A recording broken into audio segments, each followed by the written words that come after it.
شادی اور ولیمے کے موقع پہ آپ کی بیٹیاں، بہنیں اور بیویاں جتنے کا پاؤڈر اور لالی استعمال کرتی ہے، وہ اگر کسی بیوہ کی جھولی میں چلا جائے تو بیوہ اپنی کسی بیٹی کو ایک دوپٹہ اس پر ڈال سکتی ہے سر پر۔ ویسے بھی ہمارے مذہب میں لالی اور پاؤڈر کا تصور کیا ہے؟ چہرے پہ پاؤڈر لگایا تو آدھے گھنٹے سے زیادہ اس کا اثر نہیں ہوگا، اور لالی میں بعض محققین کے نزدیک سور کی چربی ملی ہوتی ہے۔ ہماری بہنوں پر بھی مجھے تعجب ہے، سور دیکھیں گی تو منہ کو دوپٹہ لگائیں گی اور منہ ٹیڑھا کرے گی جیسے کہ کسی نے کڑواہٹ چبا دی اس کے منہ میں، اور سور کی چربی لگا کر کے ولیمے کا کھانا کھانے جا رہی ہے۔ تو یہ سور کی چربی جو تیرے منہ کے لقمے کے ساتھ اور پانی کے ساتھ تیرے منہ میں جا رہی ہے، تو تو سور کی چربی کھا رہی ہے؟ شرم نہیں ہے اس کا؟ احساس نہیں ہے اس کا؟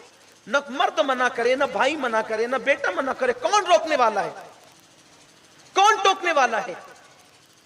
اللہ کے رسول علیہ السلام نے فرمایا مومن کی شان یہ وہ برائی کو دیکھے تو پہلی کنڈیشن، پہلی شان مومن کی یہ ہے کہ وہ طاقت سے روک سکتا ہو تو طاقت سے روکے، طاقت سے نہیں روک سکتا ہو زبان سے روکے، زبان سے نہیں روک سکتا ہو، اتنے بھی قابل نہیں ہے تو کہا کہ وہ دل میں برا جانے، اور دل میں برا جاننا یہ کمزور ایمان کی علامت ہے۔ یعنی گناہ کو دیکھ کر دل میں برا جاننا یہ کمزور ایمان کی علامت ہے، اور جو دل میں برا بھی نہیں جانتے وہ اپنی ایمان کی خیر ہی بنائے۔ مومن کی شان ہے کہ برائی کو دیکھے تو چیخ پڑے، عزت اور ذلت کی کوئی فکر نہیں کرے، اٹھ کے کھڑا ہو جائے، برائی ہو کیوں رہی ہے، اچھے سے برائی کو دور کرے، طاقت سے دور کرے۔ لیکن یہ کہاں رہ گیا؟ میں اپنی بہنوں کو بھی پیغام دیتا ہوں، ماں اور بہنوں کو، یہ جو بعض لوگوں نے کہہ دیا کہ، اور بات سمجھ میں بھی آتی ہے، محققین نے جو کہا نا، میں نے اس کی پوری تحقیق پڑھی جس محقق نے لکھا، ویسے میں جلدی سے جو وہ ان باتوں پہ یقین نہیں کرتا، لیکن کچھ تحقیق بھی ہوتی ہے۔ واٹس ایپ پہ اگر کوئی ڈال دینا کہ وہ بسکٹ میں فلاں چیز ملی ہے تو ہم نہیں مانتے، اس لیے کہ کسی چیز کی کہ حرام ہونے کے لیے دلیل قطعی کی ضرورت ہے، اخباری خبروں سے کوئی چیز تھوڑی حرام ہوتی ہے۔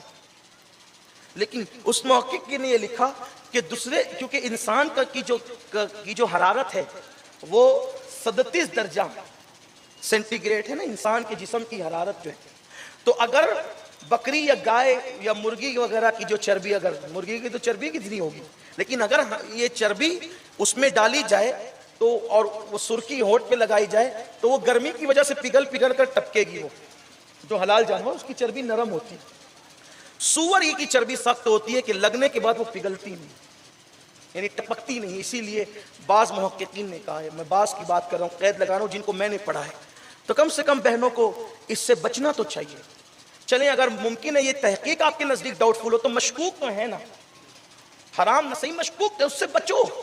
اور اگر وہ واقعی سور کی چربی اس میں ملی ہے تو آپ کے پیٹ میں جائے گی تو وہی بچے کے شکم میں آئے گی نا، وہ تو آپ کا بچہ پھر اللہ والا کیسے ہوگا، نیک کیسے ہوگا، پرہیزگار کیسے ہوگا؟